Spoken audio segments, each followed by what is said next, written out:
ಓಂ ಶಾಂತಿ. ಬಾಬಾರವರ ಜ್ಞಾನದ ಗಂಗೆಯಲ್ಲಿ ಮೀಯಲು ಸಿದ್ಧರಿದ್ದೀರಾ? ಶಿವವಾಣಿ ಚಾನೆಲ್ನ ಇಂದಿನ ಈ ವಿಶೇಷ ಸಂಚಿಕೆಗೆ ನಿಮ್ಮೆಲ್ಲರಿಗೂ ಪ್ರೀತಿಯ ಸ್ವಾಗತ. ಬಾಬಾರವರು ನಮಗಾಗಿ ನೀಡುವ ಪ್ರತಿದಿನದ ಮುರಳಿ ಕೇವಲ ಮಾತುಗಳಲ್ಲ, ಅವು ನಮ್ಮ ಜೀವನದ ದಾರಿದೀಪ. ಇಂದಿನ ದಿನನಿತ್ಯದ ಮುರಳಿ ಮಂಥನದ ಮೂಲಕ ನಾವು ಸ್ವಯಂ ಪರಿವರ್ತನೆಯ ಹಾದಿಯಲ್ಲಿ ಒಂದು ಹೆಜ್ಜೆ ಮುಂದೆ ಸಾಗೋಣ. ಬನ್ನಿ, ಇಂದಿನ ಮಧುರ ಮಹಾವಾಕ್ಯಗಳನ್ನು ಆಲಿಸೋಣ.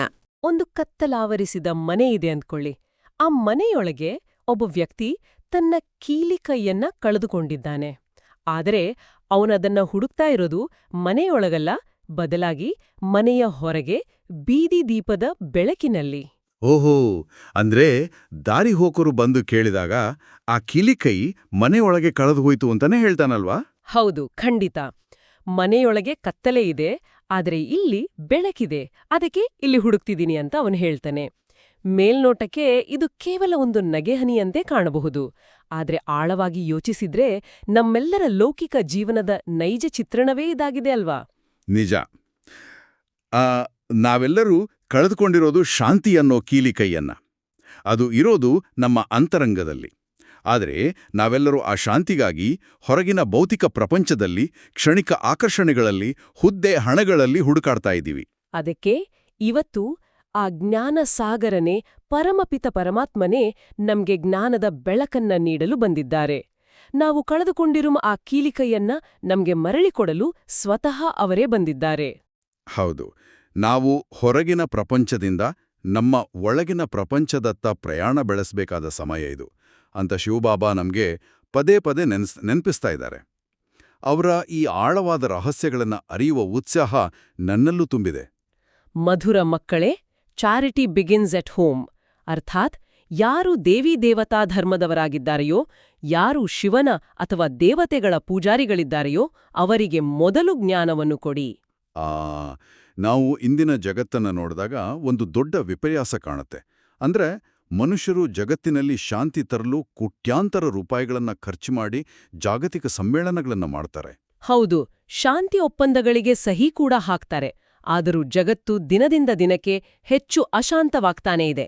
ಇದೇ ವಿಚಾರವಾಗಿ ಬಾಬಾ ಇವತ್ತು ಒಂದು ಸ್ಪಷ್ಟವಾದ ಪ್ರಶ್ನೆ ಕೇಳಿದ್ದಾರೆ. ತಂದೆಯ ಯಾವ ಕರ್ತವ್ಯವನ್ನು ಮನುಷ್ಯರು ಮಾಡಲು ಸಾಧ್ಯವಿಲ್ಲ, ಏಕೆ? ಉತ್ತರದಲ್ಲಿ ಬಾಬಾ ಹೇಳ್ತಾರೆ, ಇಡೀ ವಿಶ್ವದಲ್ಲಿ ಶಾಂತಿ ಸ್ಥಾಪನೆ ಕರ್ತವ್ಯವನ್ನು ತಂದೆ ಒಬ್ರೇ ಮಾಡುವರು. ಮನುಷ್ಯರು ವಿಶ್ವದಲ್ಲಿ ಶಾಂತಿ ಸ್ಥಾಪಿಸಲು ಸಾಧ್ಯವಿಲ್ಲ, ಏಕೆಂದರೆ ಎಲ್ಲರೂ ವಿಕಾರಿಗಳಾಗಿದ್ದಾರೆ. ಖಂಡಿತ. ಒಬ್ಬ ತಂದೆಯನ್ನು ತಿಳಿದುಕೊಂಡು ಪವಿತ್ರರಾಗುವುದರಿಂದ ಶಾಂತಿ ಸ್ಥಾಪನೆಯಾಗುತ್ತದೆ. ತಂದೆಯನ್ನು ತಿಳಿಯದ ಕಾರಣ ಎಲ್ಲರೂ ನಿರ್ಧನಿಕರಾಗಿದ್ದಾರೆ ಅಂತ ಕೂಡ ಬಾಬಾ ತಿಳಿಸಿದ್ದಾರೆ. ಇದು ಬಹಳ ಖಚಿತವಾದ ಮಾತು. ಮನುಷ್ಯರಿಂದ ಶಾಂತಿ ಸ್ಥಾಪನೆ ಸಾಧ್ಯವೇ ಇಲ್ಲ ಅಂತ ಬಾಬಾ ಇಷ್ಟು ಕರಾರವಾಗಿ ಯಾಕೆ ಹೇಳ್ತಿದಾರಂದ್ರೆ, ಆ ಒಪ್ಪಂದಗಳಿಗೆ ಸಹಿ ಹಾಕುವವರು ಕೂಡ ಮನುಷ್ಯರೇ ಅಲ್ವಾ? ಅವರ ಮನಸ್ಸಿನಲ್ಲೂ ಸ್ವಾರ್ಥ, ಅಧಿಕಾರದ ಲಾಲಸೆ ಇದ್ದೇ ಇರುತ್ತೆ. ನಿಜ. ಬಾಬಾ ಸ್ಪಷ್ಟವಾಗಿ ಹೇಳುವಂತೆ ಇಂದಿನ ಮನುಷ್ಯರು ಆ ದೇಹಭಾನದಲ್ಲಿ ಸಂಪೂರ್ಣವಾಗಿ ಸಿಲುಕಿದ್ದಾರೆ. ನಾವು ನಮ್ಮನ್ನ ಕೇವಲ ಒಂದು ದೇಹ, ಒಂದು ಹುದ್ದೆ ಅಂತ ಗುರುತಿಸ್ಕೊಂಡಾಗ ಅಲ್ಲೇ ವಿಭಜನೆ ಶುರುವಾಗುತ್ತೆ. ಹೌದು, ದೇಹಭಾನ ಇದ್ದಾಗ ಕಾಮ, ಕ್ರೋಧ, ಲೋಭದಂತಹ ವಿಕಾರಗಳು ಸಹಜವಾಗಿರುತ್ತವೆ. ವಿಕಾರಗಳಿರುವಲ್ಲಿ ಶಾಂತಿ ಇರಲು ಸಾಧ್ಯವೇ ಇಲ್ಲ. ಕಲುಷಿತಗೊಂಡ ನೀರಿಂದ ಸ್ವಚ್ಛವಾದ ಅಡಿಗೆ ಮಾಡಲು ಸಾಧ್ಯವಿಲ್ಲ ಅಲ್ವಾ? ಖಂಡಿತ ಸಾಧ್ಯವಿಲ್ಲ. ಇದು ಬಾಬಾ ಹೇಳ್ತಾ ಇರೋ ಬಹಳ ಗಹನವಾದ ವಿಷಯ. ನಾವು ಶಾಂತಿಯನ್ನ ಹೊರಗೆ ಹುಡುಕ್ತಿದ್ದೀವಿ, ಆದ್ರೆ ನಾವೇ ಶಾಂತಿ ಸ್ವರೂಪರು ಅನ್ನೋದನ್ನ ಮರೆತಿದ್ದೀವಿ. ಅದಕ್ಕೆ ಬಾಬಾ ಓಂ ಶಾಂತಿಯ ಅರ್ಥವನ್ನ ಘಳಿಗೆ ಘಳಿಗೆಗೆ ಹೇಳ್ಬೇಕಾಗುತ್ತೆ ಅಂತಾರೆ. ನಿಜ. ಕೇವಲ ಬಾಯಲ್ಲಿ ಗಿಳಿಪಾಠದಂತೆ ಓಂ ಶಾಂತಿ ಅಂದ್ರೆ ಸಾಲ್ದು. ಓಂ ಅಂದ್ರೆ ನಾನು ಆತ್ಮ, ಇದು ನನ್ನ ಶರೀರ ಅಂತ ಅರ್ಥ ಮಾಡ್ಕೋಬೇಕು. ಆದ್ರೆ ಲೌಕಿಕದಲ್ಲಿ ಜನರು ಇದನ್ನ ಕೇವಲ ಭಗವಂತನ ಹೆಸರು ಅಂತ ತಪ್ಪಾಗಿ ತಿಳ್ಕೊಂಡಿದ್ದಾರೆ. ಹೌದು, ಓಂ ಅನ್ನೋದು ನಮ್ಮ ನಿಜವಾದ ಗುರುತು. ಪರಮಪಿತ ಪರಮಾತ್ಮನೂ ಸಹ ಓಂ ಅಂತ ಹೇಳ್ತಾರೆ. ಅಂದ್ರೆ ಅವರು ಆತ್ಮನಾಗಿದ್ದಾರೆ, ಪರಮಧಾಮದಲ್ಲಿರ್ತಾರೆ. ನಾವು ಕೂಡ ಆತ್ಮಗಳೇ ಅಲ್ವಾ? ಖಂಡಿತ. ವ್ಯತ್ಯಾಸ ಏನಂದ್ರೆ, ನಾವು ಆತ್ಮಗಳು 84 ಜನ್ಮಗಳ ಚಕ್ರದಲ್ಲಿ ಬರ್ತೀವಿ, ಆದ್ರೆ ಬಾಬಾ ಆ ಚಕ್ರದಲ್ಲಿ ಬರೋದಿಲ್ಲ. ಅವರು ಅಜನ್ಮ. ಈ ಮನ್ಮನಾಭವ ಅನ್ನೋದು ಇದೇ ಆಗಿದೆ. ಅಂದ್ರೆ ಬೇಹದ್ದಿನ ತಂದೆಯನ್ನ ನಿರಂತರವಾಗಿ ನೆನಪು ಮಾಡೋದು. ನಮ್ಮ ಲೌಕಿಕ ಜೀವನದಲ್ಲಿ ಅತೃಪ್ತಿ ಕಾಡಲು, ಮಾನಸಿಕ ಒತ್ತಡ ಹೆಚ್ಚಾಗಲು ಮುಖ್ಯ ಕಾರಣವೇ ನಮ್ಮ ಮೂಲ ಸ್ವರೂಪವನ್ನ ನಾವು ಮರೆತಿರೋದು. ನಾವು ನಮ್ಮನ್ನ ದೇಹ ಅಂತ ಭಾವಿಸಿದಾಗ ಆ ದೇಹಕ್ಕೆ ಸಂಬಂಧಿಸಿದ ನೋವುಗಳು ನಮ್ಮನ್ನ ನೇರವಾಗಿ ತಾಕುತ್ತವೆ. ಸರಿ ಹೇಳಿದ್ರಿ. ಆದ್ರೆ ನಾನು ಆತ್ಮ ಮತ್ತು ನನ್ನ ತಂದೆ ಪರಮಾತ್ಮ ಅನ್ನೋ ಅರಿವು, ಆ ಪರಮಧಾಮದ ನೆನಪು ನಮ್ಮನ್ನ ಈ ಎಲ್ಲಾ ಲೌಕಿಕ ಬಂಧನಗಳಿಂದ ಮುಕ್ತಗೊಳಿಸುತ್ತೆ. ಖಂಡಿತ. ಈ ಬಂಧನಗಳಿಂದ ಮುಕ್ತರಾಗಲು ಸೃಷ್ಟಿಯ ಆದಿಮಧ್ಯ ಅಂತ್ಯದ ಜ್ಞಾನ ಅತ್ಯಗತ್ಯ ಅಂತ ಬಾಬಾ ವಿವರಿಸ್ತಾರೆ. ಲೌಕಿಕದಲ್ಲಿ ಅನೇಕ ಗುರುಗಳಿದ್ದಾರೆ, ಆದರೆ ಈ ಸಂಪೂರ್ಣ ಜ್ಞಾನವನ್ನ ಕೇವಲ ಪರಮಾತ್ಮ ಮಾತ್ರ ಕೊಡಲು ಸಾಧ್ಯ ಅಲ್ವಾ? ಏಕೆಂದ್ರೆ ನೋಡಿ, ಒಂದು ನಾಟಕದ ಸಂಪೂರ್ಣ ಕತೆ ಗೊತ್ತಿರಬೇಕು ಅಂದ್ರೆ ಅವರು ನಾಟಕದ ವೇದಿಕೆಯ ಮೇಲಿರುವ ಪಾತ್ರಧಾರಿಗಳಾಗಿರಬಾರ್ದು. ಬದಲಾಗಿ ಆ ನಾಟಕವನ್ನ ಮೇಲಿಂದ ನೋಡ್ತಾ ಇರೋ ನಿರ್ದೇಶಕರಾಗಿರ್ಬೇಕು. ಓಹೋ, ಅಂದ್ರೆ ನಾವು ಈ ಸೃಷ್ಟಿಚಕ್ರದ ಒಳಗಿರುವ ಪಾತ್ರಧಾರಿಗಳು. ಸೃಷ್ಟಿಚಕ್ರದ ರಹಸ್ಯವನ್ನ ಆ ಜ್ಞಾನಸಾಗರನಾದ ಚಕ್ರದಿಂದ ಹೊರಗಿರುವ ಶಿವಬಾಬಾ ಮಾತ್ರ ತಿಳಿಸಬಲ್ಲರು ಅಂತ. ಹೌದು. ಈ 84 ಜನ್ಮಗಳ ಚಕ್ರದಲ್ಲಿ ನಾವು ಹೇಗೆ ನಿಧಾನವಾಗಿ ಕೆಳಗೆ ಬಂದೆವು ಅನ್ನೋದನ್ನ ತಂದೆಯೇ ತಿಳಿಸ್ತಾರೆ. ಏನ್ ಗೊತ್ತಾ, ನಾವಿದನ್ನ ಒಂದು ಹೊಸ ಫೋನ್ಗೆ ಹೋಲಿಸಬಹುದು. ಮೊದಲು ತಂದಾಗ ಅದು ಸಂಪೂರ್ಣ ಸತೋಪ್ರಧಾನವಾಗಿರುತ್ತೆ. ಅಂದ್ರೆ ಬ್ಯಾಟ್ರಿ ಪೂರ್ಣವಾಗಿರುತ್ತೆ, ಯಾವ ಅಡೆತಡೆಯೂ ಇಲ್ಲದೆ ವೇಗವಾಗಿ ಕೆಲಸ ಮಾಡುತ್ತೆ. ಅದೇ ಸತ್ಯಯುಗದಲ್ಲಿ ನಮ್ಮ ಸ್ಥಿತಿ. ನಾವು ಸಂಪೂರ್ಣ ಪಾವನರಾಗಿದ್ದೆವು, ದೇವತೆಗಳಾಗಿದ್ದೆವು ಅಲ್ವಾ? ಖಂಡಿತ. ಆದ್ರೆ ಕಾಲಕ್ರಮೇಣ ಜನ್ಮಗಳನ್ನ ತೆಗೆದುಕೊಳ್ಳುತ್ತಾ ಇಂದಿನ ಕಲಿಯುಗದ ಹೊತ್ತಿಗೆ ನಮ್ಮ ಸ್ಥಿತಿ ಸಂಪೂರ್ಣ ತಮೋಪ್ರಧಾನವಾಗಿದೆ. ಅಂದ್ರೆ ಫೋನ್ನಲ್ಲಿ ವೈರಸ್ ತುಂಬಿ ಬ್ಯಾಟರಿ ಕ್ಷೀಣಿಸಿದ ಸ್ಥಿತಿ. ನಿಜ. ಸತೋಪ್ರಧಾನ ಸ್ಥಿತಿಯಲ್ಲಿದ್ದ ನಾವೇ ಇಂದು ತಮೋಪ್ರಧಾನರಾಗಿದ್ದೀವಿ. ಈ ಮಾತನ್ನ ಕೇಳಿದಾಗ ಒಂದು ಆಸಕ್ತಿದಾಯಕ ಹೋಲಿಕೆ ನೆನ್ಪಿಗ್ ಬರುತ್ತೆ. ಯೋಚಿಸಿ, ಯಾರೋ ಒಬ್ಬ ಶ್ರೇಷ್ಠ ಲೇಖಕ ಒಂದು ಅದ್ಭುತವಾದ ಮಹಾಕಾವ್ಯವನ್ನ ಬರೆದಿದ್ದಾನೆ. ಆದ್ರೆ ಆ ಕಾವ್ಯವನ್ನ ಪ್ರಕಟಿಸುವಾಗ ಲೇಖಕನ ಹೆಸರನ್ನೇ ತೆಗೆದುಹಾಕಿ ಆ ಕಾವ್ಯದಲ್ಲಿರುವ ಕಥಾನಾಯಕನ ಹೆಸರನ್ನೇ ಲೇಖಕನ ಸ್ಥಾನದಲ್ಲಿ ಹಾಕಿದ್ರೆ ಏನಾಗಬಹುದು? ಹೌದು, ಗೀತೆಯಲ್ಲಿ ಆಗಿರೋದು ಇದೇ ಅತಿದೊಡ್ಡ ತಪ್ಪು ಅಂತ ಬಾಬಾ ವಿವರಿಸ್ತಾರೆ. ನಿರಾಕಾರ ಶಿವನ ಬದಲಾಗಿ ಸಾಕಾರ ಕೃಷ್ಣನ ಹೆಸರನ್ನ ಸೇರಿಸಲಾಗಿದೆ. ಇದು ಇಡೀ ಆಧ್ಯಾತ್ಮಿಕ ದಿಕ್ಕನ್ನೇ ಬದಲಾಯಿಸಿದೆ ಅಲ್ವಾ? ನಿಜಕ್ಕೂ ಈ ಮಹಾನ್ ತಪ್ಪನ್ನ ಬಾಬಾ ಎಷ್ಟು ಅದ್ಭುತವಾಗಿ ತಿದ್ದುತ್ತಿದ್ದಾರೆ ನೋಡಿ. ಶ್ರೀಕೃಷ್ಣನು ದೈವೀ ಗುಣವುಳ್ಳವನು, ಆದರೆ ಅವನು ಭಗವಂತನಲ್ಲ. ಭಗವಂತನು ಜನನ ಮರಣ ರಹಿತನಾಗಿರಬೇಕು. ಖಂಡಿತ. ಎಲ್ಲರ ಸದ್ಗತಿದಾತನಾದ ತಂದೆ ಆ ನಿರಾಕಾರ ಶಿವಬಾಬಾ ಮಾತ್ರ. ಅದಕ್ಕಾಗಿಯೇ ಬಾಬಾ ಪ್ರಾರಂಭದಲ್ಲಿ ಆ ಚಾರಿಟಿ ಬಿಗಿನ್ಸ್ ಎಟ್ ಹೋಮ್ ಅಂತ ಹೇಳಿದ್ದು. ಯಾರೋ ಮೊದಲು ಆದಿ ಸನಾತನ ದೇವಿ ದೇವತಾ ಧರ್ಮದವರಾಗಿದ್ದಾರೋ ಅವರೇ ಈಗ ಪೂಜಾರಿಗಳಾಗಿದ್ದಾರೆ. ಹೌದು, ಅವರನ್ನು ಮೊದಲು ಎಚ್ಚರಿಸಬೇಕು, ಏಕೆಂದ್ರೆ ಅವರೇ ಈ ಜ್ಞಾನವನ್ನ ಬಹಳ ಬೇಗನೆ ಗ್ರಹಿಸ್ತಾರೆ. ತಮ್ಮ ಹಿಂದಿನ ದೈವಿ ಸ್ಥಿತಿಯನ್ನ ಮರಳಿ ಪಡೆಯಲು ತೀವ್ರ ಪುರುಷಾರ್ಥ ಮಾಡ್ತಾರೆ. ಬಾಬಾ ತಮ್ಮನ್ನ ಚೈತನ್ಯ ಬೀಜರೂಪ ಅಂತಲೂ ಕರೀತಾರೆ. ನಿಜ. ಈ ಸೃಷ್ಟಿ ಎಂಬುದು ಒಂದು ಉಲ್ಟಾ ವೃಕ್ಷ ಅಂತ ವಿವರಿಸ್ತಾರೆ. ಆ ಬೀಜದಲ್ಲಿಯೇ ಆದಿ ಮಧ್ಯ ಅಂತ್ಯದ ಸಂಪೂರ್ಣ ಜ್ಞಾನವಿದೆ. ಬಾಬಾ ಆಲ್ ಮೈಟಿ ಅಥಾರಿಟಿ ಆಗಿದ್ದಾರೆ. ಲೌಕಿಕ ಪ್ರಪಂಚದಲ್ಲಿ ಶಾಸ್ತ್ರಗಳ ಆಯುಸ್ಸನ್ನ ಲಕ್ಷಾಂತರ ವರ್ಷಗಳೆಂದು ಹೇಳ್ತಾರೆ. ಕಲಿಯುಗ ಇನ್ನೂ ಚಿಕ್ಕ ಮಗು ಅಂತಾರೆ. ಆದರೆ ಅದು ಸತ್ಯವಲ್ಲ ಅನ್ನೋದನ್ನ ಬಾಬಾ ಸ್ಪಷ್ಟಪಡಿಸ್ತಾರೆ. ಹೌದು, ಬಾಬಾ ಬಂದು ಈ ಎಲ್ಲ ಭ್ರಮೆಗಳನ್ನ ದೂರ ಮಾಡ್ತಾರೆ. ಗೀತೆಯು ನೈಜ ಧರ್ಮಶಾಸ್ತ್ರ. ಸತ್ಯಯುಗದಲ್ಲಿ ಕೇವಲ ಭಾರತ ಮಾತ್ರ ಇತ್ತು, ಮತ್ಯಾವ ಧರ್ಮವೂ ಇರ್ಲಿಲ್ಲ ಅನ್ನೋದನ್ನ ನಾವು ಅರ್ಥ ಮಾಡ್ಕೊಳ್ಬೇಕು. ಖಂಡಿತ. ಭಾರತವೇ ಶ್ರೇಷ್ಠಾತಿ ಶ್ರೇಷ್ಠ ಸ್ವರ್ಗವಾಗಿತ್ತು. ಶಿವತಂದೆಯು ನಮ್ಮನ್ನ ಪಾವನರನ್ನಾಗಿ ಮಾಡಿದರು, ಆದರೆ ರಾವಣನು ನಮ್ಮನ್ನ ಪತಿತರನ್ನಾಗಿ ಮಾಡಿದನು. ರಾವಣ ರಾಜ್ಯದ ಬಗ್ಗೆ ಮಾತನಾಡುವಾಗ ಲೌಕಿಕ ಪ್ರಪಂಚದ ಒಂದು ವಾದ ನೆನ್ಪಾಗುತ್ತೆ. ಇಂದು ಸಮಾಜವು ಕಾಮ ಮತ್ತು ಕ್ರೋಧವನ್ನ ಮನುಷ್ಯನ ಸಹಜ ಪ್ರವೃತ್ತಿಗಳು ಅಂತ ಹೇಳುತ್ತೆ. ಅವುಗಳನ್ನ ಹತ್ತಿಕ್ಕುವುದು ಹಾನಿಕಾರಕ ಅಂತ ಸಮರ್ಥಿಸ್ಕೊಳ್ಳುತ್ತೆ ಅಲ್ವಾ? ನೀವು ಕೇಳಿದ್ದು ಬಹಳ ಮುಖ್ಯವಾದ ಪ್ರಶ್ನೆ. ಲೌಕಿಕ ಪ್ರಪಂಚವು ಈ ವಿಕಾರಗಳನ್ನ ಅತ್ಯಂತ ಸಾಮಾನ್ಯ ಅಂತ ಪರಿಗಣಿಸುತ್ತೆ, ಏಕೆಂದ್ರೆ ಇಡೀ ಪ್ರಪಂಚವೇ ಈಗ ತಮೋಪ್ರಧಾನ ಸ್ಥಿತಿಯಲ್ಲಿದೆ. ರೋಗವೇ ಎಲ್ಲರಿಗೂ ಬಂದಾಗ ರೋಗವೇ ಸಹಜ ಸ್ಥಿತಿ ಅಂತ ಭ್ರಮಿಸುವಂತಾಗಿದೆ. ಹೌದು. ಆದರೆ ಆಧ್ಯಾತ್ಮಿಕ ಮಾರ್ಗದಲ್ಲಿ ಕಾಮವು ಸಹಜವಲ್ಲ, ಅದು ಆತ್ಮಕ್ಕೆ ಹಿಡಿದಿರುವ ತುಕ್ಕು. ಸತ್ಯಯುಗದಲ್ಲಿ ವಿಕಾರಗಳಿರುವುದಿಲ್ಲ. ಹಾಗಾದ್ರೆ ಈ ಶತ್ರುವನ್ನ ಗೆಲ್ಲೋದು ಹೇಗೆ ಬಾಬಾ ಪ್ರಕಾರ? ಬಲವಂತವಾಡಿ ಹತ್ತಿಕ್ಕುವುದರಿಂದ ಖಂಡಿತ ಸಾಧ್ಯವಲ್ಲ. ಅದಕ್ಕಾಗಿಯೇ ಬಾಬಾ ಆ ಯೋಗಾಗ್ನಿ ಮತ್ತು ನಿರಂತರ ಯಾದ್ ಬಗ್ಗೆ ಹೇಳ್ತಾರೆ. ಯೋಗಾಗ್ನಿ ಅಂದ್ರೆ ಹತ್ತಿಕ್ಕುವುದಲ್ಲ, ಬದಲಾಗಿ ಪರಿವರ್ತಿಸುವುದು. ಎಂಥ ಸ್ಪಷ್ಟವಾದ ವಿವರಣೆ ಇದು. ಆ ದಿವ್ಯ ಯೋಗದ ಅಗ್ನಿಯಲ್ಲಿ ಆತ್ಮದ ಮೇಲಿರುವ ವಿಕಾರಗಳ ತುಕ್ಕು ಕರಗಿ ಆತ್ಮವು ಮತ್ತೆ ಚಿನ್ನದಂತೆ ಕಂಗೊಳಿಸುತ್ತೆ. ಹೌದು, ಬಾಬಾ ಮತ್ತೊಂದು ಮಾರ್ಮಿಕವಾದ ಅಂಶವನ್ನ ಪ್ರಸ್ತಾಪಿಸ್ತಾರೆ. ಮನುಷ್ಯರು ದೇವತೆಗಳ ಮುಂದೆ ಹೋಗಿ ಮಹಿಮೆ ಮಾಡ್ತಾರೆ, ನಾವು ನೀಚರು, ಪಾಪಿಗಳು ಅಂತ. ಆದರೆ ಶಾಸ್ತ್ರಗಳಲ್ಲಿ ವಿರಾಟ್ ರೂಪವನ್ನ ತೋರಿಸುವಾಗ ಬ್ರಾಹ್ಮಣರ ಹೆಸರೇ ಇಲ್ಲ. ಇದು ನಾವು ಗಹನವಾಗಿ ಚಿಂತಿಸಬೇಕಾದ ವಿಷಯ. ಲೌಕಿಕ ಬ್ರಾಹ್ಮಣರು ವಿಕಾರಿಗಳಾಗಿರೋದ್ರಿಂದ ಅವರ ಹೆಸರನ್ನ ವಿರಾಟ್ ರೂಪದಲ್ಲಿ ತೋರ್ಸಿಲ್ಲ. ಆದ್ರೆ ವಾಸ್ತವದಲ್ಲಿ ಪ್ರಜಾಪಿತ ಬ್ರಹ್ಮನ ಮುಖ ವಂಶಾವಳಿ ಬ್ರಾಹ್ಮಣರಾದ ನಾವು ಅತ್ಯುನ್ನತರಲ್ವಾ? ಖಂಡಿತ. ನಾವು ತ್ರಿಮೂರ್ತಿ ಶಿವನ ರಚನೆಗಳು. ತಂದೆಯು ಬಂದು ಬ್ರಹ್ಮನ ಮುಖಾಂತರ ನಮ್ಮನ್ನ ಬ್ರಾಹ್ಮಣರನ್ನಾಗಿ ಮಾಡ್ತಾರೆ ಮತ್ತು ಸ್ವರ್ಗದ ಸ್ಥಾಪನೆ ಮಾಡ್ತಾರೆ.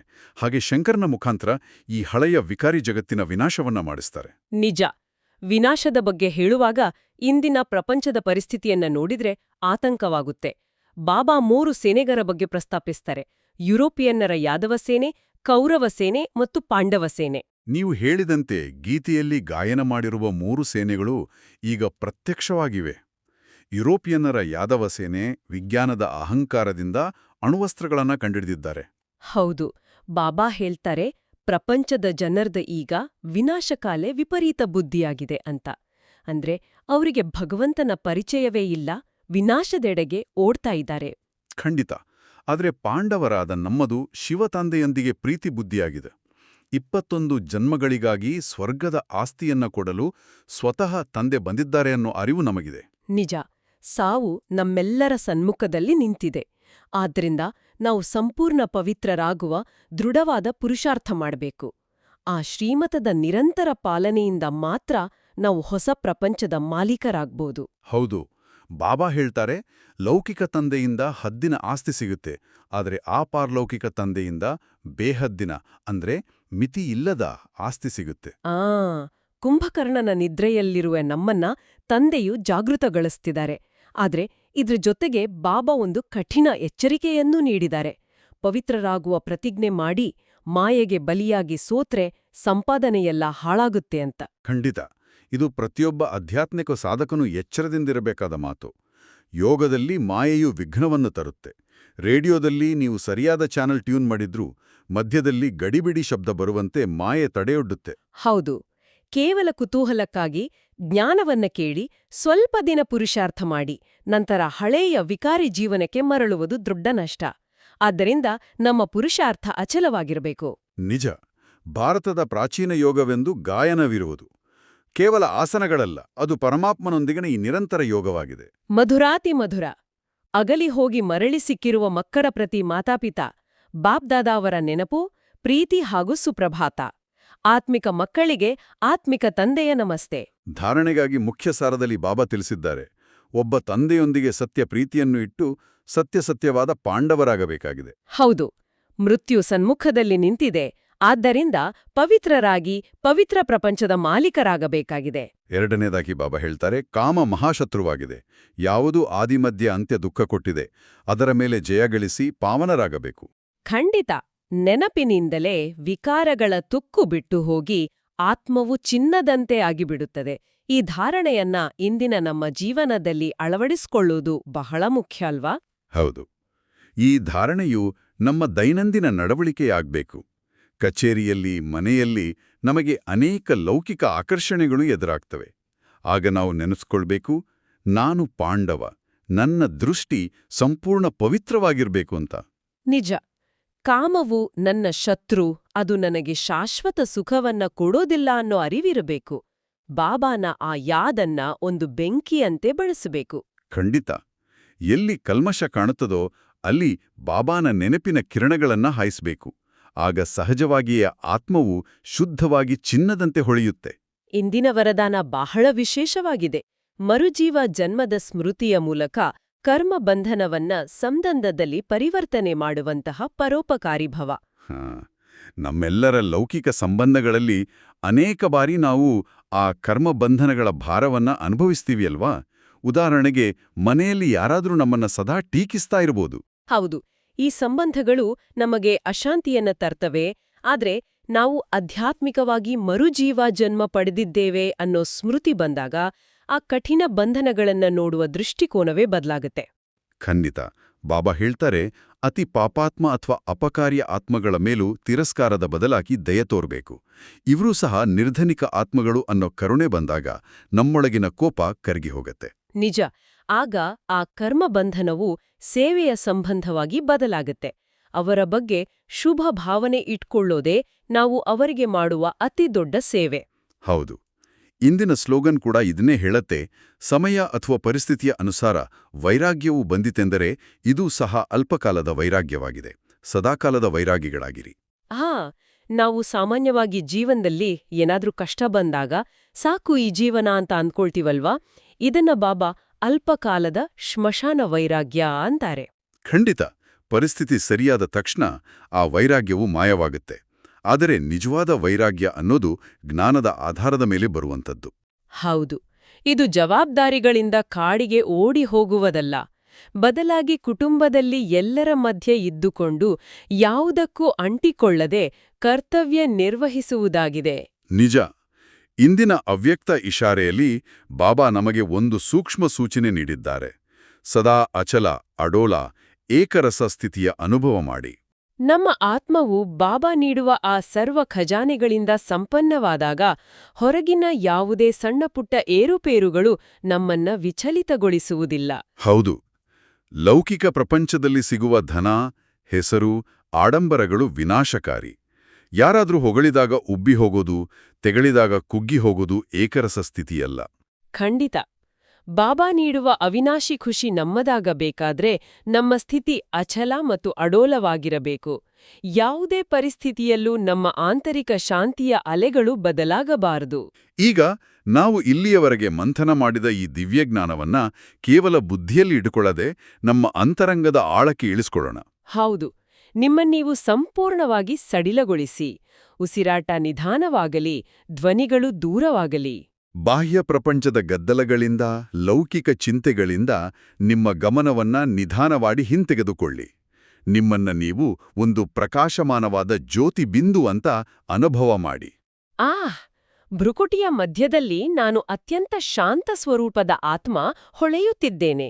ನನ್ನ ಮೂಲ ಸ್ವರೂಪವೇ ಪವಿತ್ರತೆ ಮತ್ತು ಅನಂತ ಶಾಂತಿ. ಹೌದು. ಮಾನಸಿಕವಾಗಿ ಆ ಪರಮಧಾಮದತ್ತ ಪ್ರಯಾಣ ಬೆಳೆಸಿ. ಅಲ್ಲಿ ಆ ಕೆಂಪು ಬಂಗಾರದ ಪ್ರಕಾಶದಲ್ಲಿ ಜ್ಞಾನಸಾಗರನಾದ ನನ್ನ ಪ್ರೀತಿಯ ತಂದೆ ಶಿವಬಾಬಾ ಇದ್ದಾರೆ.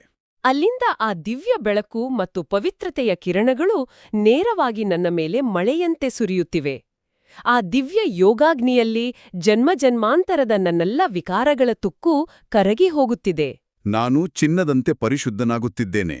ನಾನು ಸರ್ವ ಖಜಾನೆಗಳಿಂದ ಸಂಪನ್ನನಾದ ಆತ್ಮ, ಕಮಲದ ಹೂವಿನಂತೆ ನಿರ್ಲಿಪ್ತ. ನನ್ನ ಪ್ರತಿಯೊಂದು ಲೌಕಿಕ ಕರ್ಮ ಬಂಧನವೂ ಈಗ ಕರುಣೆ ಮತ್ತು ದಯೆಯ ಮೂಲಕ ಸೇವೆಯ ಸಂಬಂಧವಾಗಿ ಪರಿವರ್ತನೆಯಾಗುತ್ತಿದೆ. ನಾನು ಎಲ್ಲರಿಗೂ ಶಾಂತಿಯನ್ನು ಹಂಚುವ ಪರೋಪಕಾರಿ ಆತ್ಮ. ನನಗೆ ಜಗತ್ತಿನ ಯಾವುದೇ ಆಕರ್ಷಣೆಗಳಿಲ್ಲ. ನನ್ನದು ಸದಾಕಾಲದ ಜ್ಞಾನಯುಕ್ತ ವೈರಾಗ್ಯ. ಹೊರಗೆ ಏನೇ ಬಿರುಗಾಳಿ ಬೀಸಲಿ, ಯಾರೇ ನಿಂದಿಸಲಿ, ನಾನು ಸದಾ ಅಚಲ, ಅಡೋಲ ಸ್ಥಿತಿಯಲ್ಲಿದ್ದೇನೆ. ನಾನು ಪಾವನವಾದ ಆತ್ಮ, ಮುಂಬರುವ ಪವಿತ್ರ ಹೊಸ ಪ್ರಪಂಚದ ಮಾಲೀಕ. ಬಾಬಾನ ನೆನಪಿನ ಈ ದಿವ್ಯ ಬೆಳಕು ನಮ್ಮೊಡನೆ ಸದಾ ಇರ್ಲಿ. ನಾವು ಕಳೆದುಕೊಂಡಿದ್ದ ಆ ಶಾಂತಿಯ ಕೀಲಿಕೈ ಈಗ ನಮ್ಮ ಕೈಯಲ್ಲೇ ಇದೆ. ಆ ದಿವ್ಯಶಾಂತಿಯನ್ನ ನಿಮ್ಮ ಅಂತರಂಗದ ಕೋಣೆಯಲ್ಲಿ ಸದಾ ಬೆಳಗಲು ಬಿಡಿ. ಇಂದಿನ ಈ ಜ್ಞಾನದ ಮಾತುಗಳು ನಿಮ್ಮ ದಿನವನ್ನು ಪವಿತ್ರವಾಗಿಸಲಿ ಎಂದು ಆಶಿಸುತ್ತೇವೆ. ಹಿರಿಯರು ಹೇಳಿದಂತೆ, ಕೇಳುವುದು ಸುಲಭ, ಮಂಥನ ಮಾಡುವುದು ಶ್ರೇಷ್ಠ. ಪ್ರತಿದಿನ ಹೀಗೆಯೇ ಬಾಬಾರವರ ಮಧುರ ಮಹಾವಾಕ್ಯಗಳನ್ನು ಆಲಿಸಲು ಮತ್ತು ಜೀವನದಲ್ಲಿ ಅಳವಡಿಸಿಕೊಳ್ಳಲು ಮರೆಯಬೇಡಿ. ನಿಮಗೆ ಈ ವಿಡಿಯೋ ಇಷ್ಟವಾಗಿದ್ದರೆ ದಯವಿಟ್ಟು ಲೈಕ್ ಮಾಡಿ ಮತ್ತು ನಿಮ್ಮ ಆತ್ಮೀಯರೊಂದಿಗೆ ಶೇರ್ ಮಾಡಿ. ಇಂತಹ ದಿನನಿತ್ಯದ ಮುರಳಿ ಮಂಥನಕ್ಕಾಗಿ ನಮ್ಮ ಶಿವವಾಣಿ ಚಾನೆಲ್ಗೆ ಈ ಕೂಡಲೇ ಸಬ್ಸ್ಕ್ರೈಬ್ ಆಗಿ. ಸದಾ ಖುಷಿಯಾಗಿರಿ, ಶಾಂತಿಯಿಂದರಿ. ಓಂ ಶಾಂತಿ.